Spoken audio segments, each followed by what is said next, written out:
Welcome back to Jackson's Picks. I'm Jackson, and today's pick is really scary. So if you are scared, just do what I do. Don't read it at bedtime. Otherwise, you might have nightmares.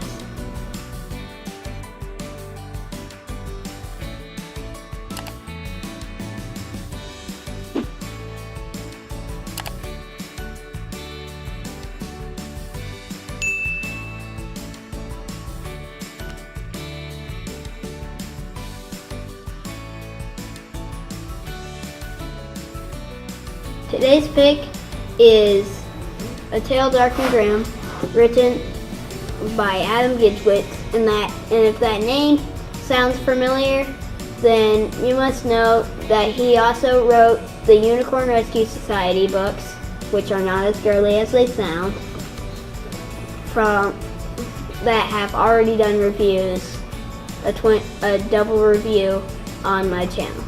Oh wait, and make sure while you're playing for the rest of the video, there are no little kids around. They'll be like, "Wah! I want my mommy." You know? Yeah. The Tale Dark and Grimm is about two kids, Hansel and Gretel, because this is the true story of Hansel and Gretel. Hansel and Gretel are lost in a forest. The true reason they were lost in the forest is because their father cut off their heads to save someone that he loved very much, who had turned to stone. Now, there's another reason behind that, but I'm just gonna let it be a surprise. And anyway, so they're lost in the forest, and then they find a cake house. Talking about cake is making me hungry. Do you mind if I go and get a snack?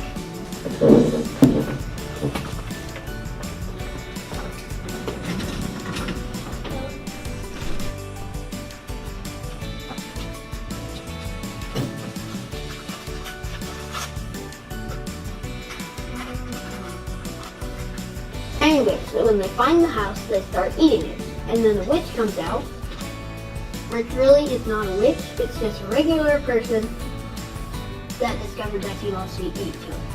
Anyway, so she asks them nicely to stop eating her house, which is a weird thing for an evil old witch to do. And then she asks them to come inside and have a meal. Well, anyway, so they had a proper meal. It was delicious. There was a lot of it. It was the best food a kid could ever dream of. And so they lived in the witch's house for a few weeks, becoming so dumb and so fat that they didn't question when the witch asked Hansel to clean out the big cage in the back of the house.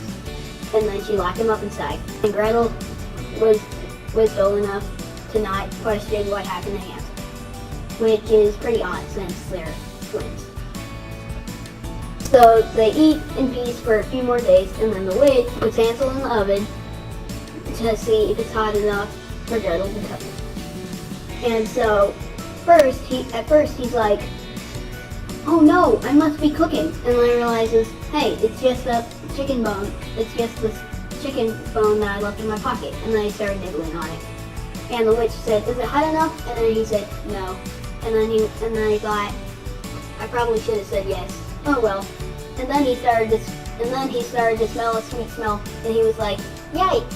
That must have been yikes! I must surely be cooking now." And then he realized it was just a few strips of bacon he had left in his sock, which is pretty disgusting. And then after he had eaten the bacon, he realized he smelled a good smell, and he was like, "Hey, I must surely be cooking now." And then the witch asked him if it's hot enough, and he says no, and then he says, "No, I don't think it's hot enough." And then so she pushes him out, and she crawls in, and then he shuts the door on her. That's pretty much all you know about the story of Hansel and Gretel, unless you've read this book before.